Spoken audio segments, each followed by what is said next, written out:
Are you tired of feeling trapped in the rat race and struggle with living paycheck to paycheck? Hey, I'm Linda, and I'm here to share with you some basic financial habits that have helped me reach financial freedom in my mid-30s. By implementing these simple yet powerful principles, I was able to break free from the grind and truly live life on my own terms. Now, if you're new to my channel, let me share with you a little bit about myself. I was born to refugees who escaped war-torn Cambodia, and I grew up in a neighborhood where gang violence and teenage pregnancy was the norm. So financial literacy is not at the top of my list growing up. So by the time I got into college, I found myself misusing credit cards and racking up thousands of dollars in debt.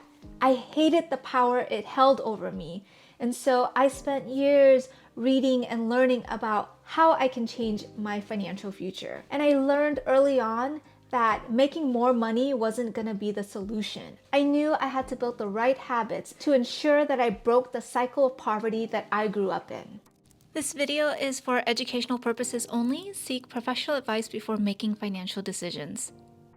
According to a survey conducted by the National Foundation for Credit Counseling, 41% of American adults gave themselves a grade of C, D, or F when it comes to their understanding of personal finance. So the first thing anyone can do to improve their finances is to understand where their money is going. At the beginning of each month, I take a close look at my expenses to see where I'm spending the most. This is also known as a month-end review. By conducting a monthly review of your finances, you can increase your financial awareness and make more informed decisions about your money. For me, doing a month-end review means the following. First step is I'll review my income and expenses for the month. And I do this by taking a look at my bank statement and my credit card statement to see how much I've earned and spent. The next step is I'll identify areas where I overspent and could cut back on. I'll do this by looking at certain categories for any unnecessary expenses or areas where I can save more money. The next step is I'll adjust my budget goals, and then I'll decide how much I actually want to spend the following month. And then finally, I just do my best to stick to my budget to ensure that I've stayed within those new goals. The second thing I do as part of my monthly end review is I'll make sure to pay off all of my credit cards. Now, if you're anything like me, you probably rely on your credit card for the majority of your purchases. But if you're not careful, that little piece of plastic can quickly turn into a major source of stress and anxiety. Unfortunately, my story is not unique. The average American household has around $7,800 in credit card debt. So here are some 5 actionable tips to help you manage your credit cards. Tip number 1 is to use your credit cards wisely and only use it if you can pay off the balance in full each month. This is important because you don't want to accumulate more debt. Now that means following tip number 2, and that is to develop a frugal mindset and then being more intentional with your spending. Tip number 3 is if you do have a lot of credit card debt, then you need to be strategic on how you tackle it. Now you can use either the snowball or the avalanche method, which has you prioritizing the smallest debt first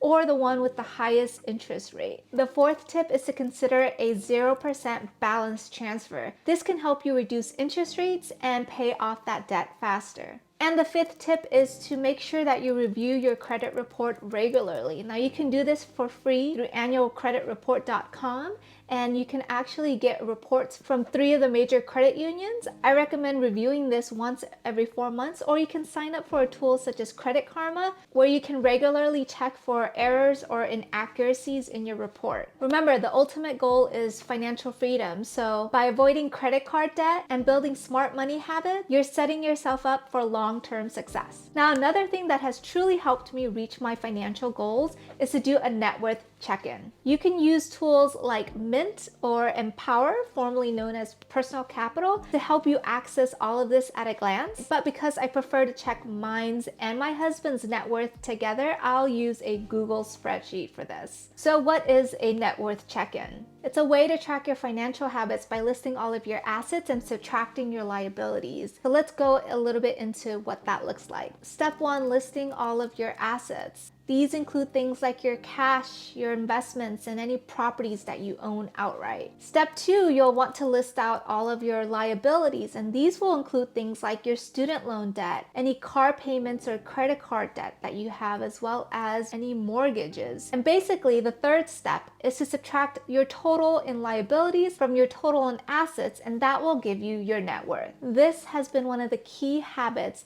that have helped me gain a better and clearer picture of where my financial trajectory is headed. And here are some reasons why I highly recommend that you include this as part of your own financial routines. When you monitor your net worth regularly, you can really see the progress that you make towards your financial goals. And then you're able to make more informed decisions about your spending and your saving habits. Secondly, it can help you identify areas to make adjustments. By seeing which assets and liabilities are contributing most to your net worth, you can identify areas to make changes to improve your financial situation. Thirdly, it motivates you to keep going. Seeing your net worth increase over time can be a powerful motivator to keep making progress towards your financial goals. Fourthly, it helps you make more informed decisions. Regardless of your financial situation, it's hard not to want to pay down debt when you see that negative red number month after month. So if you want to take control of your finances and make more informed decisions with your money, start doing a net worth check-in today. It's a simple habit that can have a big impact on your finances and help you reach your financial goals. The journey to financial stability can be confusing and challenging, but it doesn't have to be complicated. Through consistent implementation of these 3 financial habits, I was able to find myself achieving financial independence sooner than I expected. I'm not trying to brag about my achievements, but rather to share